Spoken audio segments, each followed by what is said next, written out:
Good morning students. Start करते हैं हम आज का टॉपिक। और आज का टॉपिक है हमारा कॉम्प्लेक्स परमानेंट टिश्यू। इससे पहले हम सिंपल परमानेंट टिश्यू उसके तीनों जो टाइप्स हैं पैरेन्काइमा, कोलेन्काइमा, स्क्लेरेन्काइमा पढ़ चुके हैं। तो अब हम पढ़ने जा रहे हैं कॉम्प्लेक्स परमानेंट टिश्यू। तो क्या डिफरेंस है वो अभी आपको इसमें पता चलेगा। कॉम्प्लेक्स परमानेंट टिश्यू में सिंपल परमानेंट टिश्यू में क्या डिफरेंसेस हैं। तो it is made up of more than one type of sales having a common origin. वहाँ पे हमने देखा था सिंपल में सारी सेल्स एक जैसी थी, सबका फंक्शन एक जैसा था। कॉम्प्लेक्स परमानेंट टिश्यू में जो है एक से ज़्यादा तरह की सेल हैं। The cells look different from each other unlike simple permanent tissue in which cells are similar in appearance. यहाँ पर जो सेल्स हैं वो एक दूसरे से अलग हैं, अलग हैं और सबका अभी आप देखोगे कि डिफरेंट है, बट वो फंक्शन सबका अलग अलग है, बट वो एक कोऑर्डिनेट वे में फंक्शन करती हैं। Regardless of different appearance all the cells coordinate to perform a common function. सारी सेल्स एक साथ कोऑर्डिनेट करते हुए एक ही फंक्शन को परफॉर्म करती हैं। वहाँ पर क्या था, सारी सेल्स एक जैसी थी और सबका फंक्शन एक जैसा था। यहाँ पर ये डिफरेंट सेल्स हैं बट सारा कोऑर्डिनेट वे में जो है वर्क होता है पूरा और एक ही काम को वो मिलके करती हैं। अब types of complex permanent tissue कौन कौन से हैं। तो कॉम्प्लेक्स परमानेंट टिश्यू में आपको दो नाम याद रखने हैं, जाइलम एंड फ्लोएम। देखो फ्लोएम को आप याद रखिए, बच्चे भूल जाते हैं, इसमें अक्सर गलती करते हैं जब पूछा जाता है फंक्शन। तो फ्लोएम प्रोनाउंस तो स्पेलिंग PH से आती है पर F लगता है, तो आपको उससे याद रख लो फ्लोएम फूड। एक चीज़ अगर आपको याद हो जाएगी तो दूसरी आप अपने आप याद कर लेंगे। फ्लोएम F आपको दिख रहा है, सुनाई दे रहा है, तो फ्लोएम फूड, तो जाइलम वाटर। तो आप भूलेंगे नहीं कि क्या चीज़ किसके लिए आती है, क्योंकि अक्सर इस पर क्वेश्चन पूछा जाता है और बच्चे यहाँ पे गलत करते हैं। ठीक है, तो फ्लोएम फूड याद कर लीजिए, एक को एक से रिलेट कर लीजिए, तो अपने आप जो है आपकी गलती नहीं होगी। जब एक चीज़ रिलेट होकर याद हो जाएगी तो दूसरी अपने आप आपको पता चल जाएगी। Both of them are conducting tissue, दोनों को हम क्या बोलते हैं, conducting tissue, and constitute the vascular bundle. Conducting tissue क्यों है, क्योंकि ये xylem water and mineral transport करता है, फ्लोएम फूड करता है, तो दोनों ट्रांसपोर्टेशन में हेल्प कर रहे हैं, इसलिए इनको बोलते हैं कंडक्टिंग टिश्यू, और दोनों को मिलाकर बोला जाता है वस्कुलर बंडल। तो कहीं पर भी वस्कुलर बंडल का नाम आएगा तो आपको याद रखना है कि वहाँ पर किसके बारे में बात की जा रही है, जाइलम एंड फ्लोएम के बारे में। इन दोनों को मिला के हम बोलते हैं वस्कुलर बंडल। तो अब हम इसमें पढ़ेंगे सबसे पहले जाइलम के बारे में। ठीक है, तो सबसे पहले हम स्टार्ट करते हैं xylem. The cells of xylems have thick walls and many of them are dead. जो जाइलम है उसकी वॉल थिक होती है और ज़्यादातर जाइलम का एलिमेंट डेड होता है। It is responsible for the transport of water and mineral from roots to other parts of the plant. इसका मेन फंक्शन है वाटर एंड मिनरल को रूट से अब्जॉर्ब करके प्लांट के दूसरे पार्ट्स में पहुंचाना। Xylem is also called wood. Actually हम जो वुड बोलते हैं वो क्या है, वो मेनली जाइलम है। Xylem consist of various types of elements और सेल्स। अगर आपसे पूछा जाए right different elements of xylem तो भी वही 4 सेल्स आएंगी, इसमें 4 तरह की सेल्स हैं। अगर आपसे सेल्स पूछा जाएगा तो भी 4 तरह की सेल्स आएंगी। तो अगर एलिमेंट्स आए तो आप घबराइए नहीं, एलिमेंट्स भी वही चीज़ हैं, सेल्स के बारे में बात की जा रही है यहाँ पर। विच आर एज फॉलोज, कौन कौन सी सेल्स हैं उनके बारे में भी हम पढ़ेंगे। तो अगर वुड है, अगर आपसे पूछा जाता है वुड क्या है, तो वुड मेनली जाइलम है और उसका ज़्यादातर पार्ट क्या है, डेड है। ठीक है, तो अब इसके कौन कौन से एलिमेंट्स हैं ये नाम आपको ध्यान रखने हैं। तो पहला एलिमेंट है tracheids, vessel, xylem parenchyma and xylem fibre. 4 elements हैं। तो फर्स्ट एलिमेंट है ट्रैकीड। ट्रैकीड कैसा है, tracheids they are long tubular dead cells with lignified walls and tapering ends.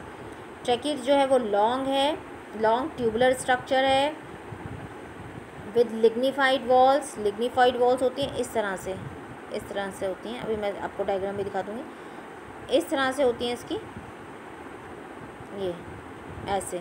ठीक है, वो धीरे धीरे क्या होता है, जब लिग्निफिकेशन हो जाता है तो वो इसके बीच बीच में ऐसे कनेक्शंस होते हैं वाटर के मूवमेंट के लिए। तो जब ये लिग्निफाइड हो जाती है पूरा, यानी ये बंद हो जाती है, यहाँ से भी कनेक्शन होगा आगे, तो खाली ये पहले तो लिविंग होती है, बाद में क्या होता है जब लिग्निन यहाँ पर डिपॉजिट हो जाता है तो कोई भी चीज़ अंदर से बाहर, बाहर से अंदर नहीं आ पाती, खाली ये पिट्स रह जाते हैं। इनको हम क्या बोलते हैं, पिट्स। पिट्स मतलब जहाँ पर ये छेद जैसी स्ट्रक्चर, ये पाइप की तरह से हो गया। तो क्योंकि इसको तो वाटर मूव करना है तो वाटर यहाँ से होता हुआ इस तरह से मूव करता है। तो ये हाईली लिग्निफाइड हो गई, यानी सारा यहाँ पे लिग्निन हो गया। और आपको पता है जब लिग्निन हो जाएगा तो आप पढ़ चुके हैं, तो लिग्निन क्या होता है, एक कहाँ पे पढ़ा है आपने, स्क्लेरेन्काइमा में। तो बिल्कुल सीमेंट की तरह हो जाता है, तो कोई भी चीज़ बाहर से अंदर नहीं आ सकती और अंदर से बाहर नहीं जा सकती, तो पूरा डेड हो जाएगी। सिर्फ एक पाइप की तरह बन जाएगा जहाँ से सिर्फ पानी का फ्लो होगा इस तरह से। तो जब हम देखेंगे तो उसको पिट्स की तरह यानी छेद की तरह के स्ट्रक्चर दिखाई देंगे। अभी मैं आपको दिखाती हूँ यहाँ पर नीचे इसका डायग्राम। ये देखिए, ये है ट्रैकीड्स, ये है वेसल। तो ट्रैकीड खाली एक ही सेल है, उसमें पिट्स यानी ये पाइप छेद दिखाई दे रहे हैं जहाँ से ये पानी का मूवमेंट हो रहा है। ठीक है, तो ट्रैकीड्स लॉन्ग ट्यूबुलर यानी लंबी ट्यूब की तरह की डेड सेल्स हैं। लिग्निन का उसमें डिपोजिशन है। टेपरिंग यानी ऊपर से पतला है, जैसा मैंने अभी आपको बना के बताया था। नेक्स्ट है vessels. They are very long tube like structures form by row of cells placed end to end. The walls are lignified. Balls नहीं सुनिए, ये वॉल्स है। इसकी स्ट्रक्चर कैसी होती है, देखिए इसकी स्ट्रक्चर अगर हम देखेंगे, इसमें वहाँ पे क्या थी, वो एक ही सेल थी। यहाँ पर क्या होती हैं, ये बहुत सारी सेल्स हैं जो एक दूसरे के ऊपर रखी हुई हैं इस तरह से। ठीक है, इस तरह से एक दूसरे के ऊपर ये सेल्स रखी होती हैं और ये लिविंग होती हैं। न्यूक्लियस भी है, प्रोटोप्लाज्म भी है पहले शुरू में। ठीक है, और जब ये लिविंग होती हैं उसके बाद क्या होता है, धीरे धीरे लिग्निफिकेशन स्टार्ट हो जाता है। तो ये बिल्कुल यहाँ पर जो है लिग्निन डिपॉजिट होना स्टार्ट हो जाता है। और आपको पता है कि जब लिग्निन हो जाएगा तो बाहर से कोई चीज़ अंदर नहीं आएगी, अंदर से कोई चीज़ बाहर नहीं आएगी। तो धीरे धीरे इसकी जो ये वॉल है, ये वाली जो वॉल है, ये डिज़ोल्व होना स्टार्ट हो जाती है बीच वाली। तो अब इसकी स्ट्रक्चर क्या रह जाएगी, इसकी स्ट्रक्चर इस तरह से रह जाएगी, यानी ए खाली। बीच की वॉल तो डिज़ोल्व हो गई। अगर हम बीच की वॉल को डिज़ोल्व करेंगे तो क्या होगा, एक पाइप की तरह से बन गया। तो जो वाटर का मूवमेंट है वो सीधा सीधा होगा। तो ये बहुत सारी सेल्स होती हैं जो एक के ऊपर एक रखी हैं, हाईली लिग्निफाइड होती हैं। और धीरे धीरे इसकी जो ये बीच की वॉल है वो डिज़ोल्व होना स्टार्ट हो जाएगी। तो एक खाली एक पाइप की तरह की इस तरह की स्ट्रक्चर दिखाई देती है जिसमें से पानी सीधा ऊपर चला जाता है। पाइप अगर हम जैसे लगाते हैं नल में, तो जहाँ ले जाना होता है हम वहाँ ले जा सकते हैं। वैसे ही नल के अंदर, पेड़ के अंदर अगर हम देखें तो इस तरह से ये पाइप की स्ट्रक्चर हो जाती है जहाँ से पानी अपने आप लग जाता है। और यहाँ पर मैं भी आपको ये पूरे पहले चारों सेल्स बता दूँ, फिर इसका फंक्शन थोड़ा सा समझाऊंगी। तो समझ में आया कि ट्रैकीड सिंगल सेल है। उसकी स्ट्रक्चर मैंने आपको बताई थी। टेपरिंग एंड्स मतलब पॉइंटेड एंड्स ऐसे इस तरह से होती हैं। ठीक है, और यहाँ पर क्या है, सेल के ऊपर सेल, तो वो इस तरह से रखी हुई हैं। समझ में आया आपको। तो long tube like structures form by row of cells placed end to end. The walls are lignified. ये वॉल्स है, वॉल्स आर लिग्निफाइड। यहाँ पर आपको वॉल्स लिखना है। ठीक है, वॉल्स, वॉल्स नहीं walls. Tracheids and vessels transport water and mineral vertically. Tracheids और वेसल, पानी का भी हमने देखा है मूवमेंट, वर्टिकल ट्रांसपोर्ट करने में हेल्प करते हैं। जाइलम पैरेन्काइमा, जैसे ये पैरेन्काइमा आप पढ़ चुके हैं वही सेम इसका भी है। ये लिविंग है। ट्रैकीड्स और वेसल क्या थे, डेड थे। अब parenchyma it consist of living cells. यही एक ऐसा पार्ट है इसमें जो लिविंग है। बाकी इसका हमने पढ़ा है अभी कि सारे पार्ट क्या होते हैं, डेड। तो जाइलम पैरेन्काइमा क्या है, living. Consider living cells having thin cell wall. Living है, थिन सेल वॉल है, जैसे हमने पैरेन्काइमा का स्ट्रक्चर पढ़ा था सेम वैसे ही है। Store food and help in sideways conduction of water. Food storage का काम है तो वही करेगा।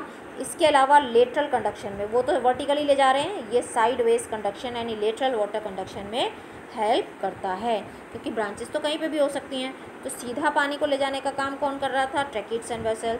साइडवेज कंडक्शन में कौन कर रहा है, जाइलम पैरेन्काइमा और फूड स्टोरेज का काम कर रहा है। तो ये खाली जाइलम पैरेन्काइमा लिविंग है। ट्रैकीड्स और वेसल ये दोनों क्या हैं, डेड। ये लिविंग। अब जाइलम फाइबर, ये स्क्लेरेन्काइमेटस है तो ये भी dead. They have elongated dead cells with tapering ends and thick cell wall. They are mainly supportive in function. ये स्क्लेरेन्काइमा आप समझ लीजिए, जिस तरह से स्क्लेरेन्काइमा होता है ये सपोर्टिव है, थिक वॉल है, टेपरिंग एंड्स है, हाईली लिग्निफाइड है।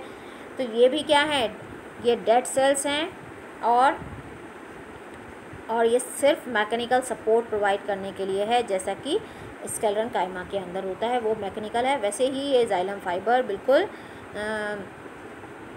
जो है उसको मैकेनिकल स्ट्रेंथ प्रोवाइड करने के लिए। तो हमने 4 एलिमेंट्स में से देखा, 3 एलिमेंट्स इसके डेड हैं और एक लिविंग है।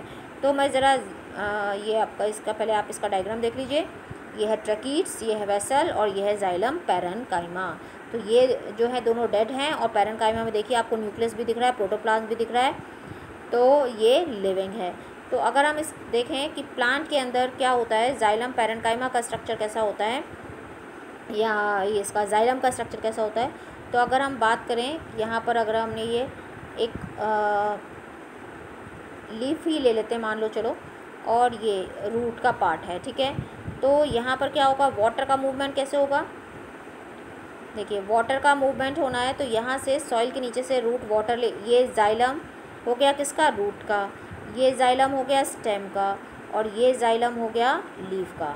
जब ये तीनों आपस में इंटरकनेक्टेड रहते हैं तो यहाँ पर जो वाटर है ये, इसमें रूट हेयर्स भी होते हैं, ये क्या होगा, यहाँ से सॉइल से वाटर को अब्जॉर्ब करेंगे, रूट का जाइलम पानी को लेगा, यानी किसने, रूट हेयर्स ने, और रूट्स ने वाटर अब्जॉर्ब किया, तो रूट जाइलम से स्टेम के जाइलम में, स्टेम के जाइलम से लीफ के जाइलम में पहुँचेगा, और वहाँ पे जाके इस तरह से इसका मूवमेंट जो है होता है। और जब फूड बनना होता है तो सेल्स उसको फूड बनाने का काम करती हैं।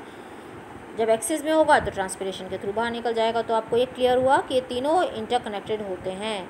तो इस तरह से यहाँ से ये मूवमेंट वाटर का होता है। कैसे होगा, कैसे मूव करेगा, देखा है आपने कि एक तो अगर छोटे प्लांट हैं तो डिफ्यूज़न के थ्रू मूव करेगा, पर अगर बड़े बड़े ट्रीज़ इतने बड़े बड़े होते हैं तो वहाँ तो डिफ्यूज़न के थ्रू नहीं हो सकता। तो उसमें आप ध्यान रखिए कि अगर आप जब कोल्ड ड्रिंक पीते हैं तो क्या करते हैं, ग्लास में एक स्ट्रॉ डालते हैं, और स्ट्रॉ में अगर ऊपर सक करते हैं तो पानी अपने आप चढ़ने लग जाता है ऊपर, कोल्ड ड्रिंक आपकी स्ट्रॉ में चढ़ने लगती है। तो वैसे ही ये स्ट्रॉ है प्लांट में, एक तरह से ऊपर से जब प्रेशर पड़ता है, वो क्यों पड़ता है, क्योंकि ट्रांसपिरेशन से वाटर लॉस हो रहा है, तो वहाँ एक प्रेशर क्रिएट हो जाता है। जब वो प्रेशर पड़ता है तो नीचे से पानी अपने आप ऊपर चढ़ने लग जाता है बड़े बड़े ट्रीज़ में, और जो छोटे छोटे प्लांट्स होते हैं वहाँ डिफ्यूज़न के थ्रू ये मूव करने लग जाता है। तो इस तरह से जो है वाटर का मूवमेंट प्लांट्स के अंदर होता है।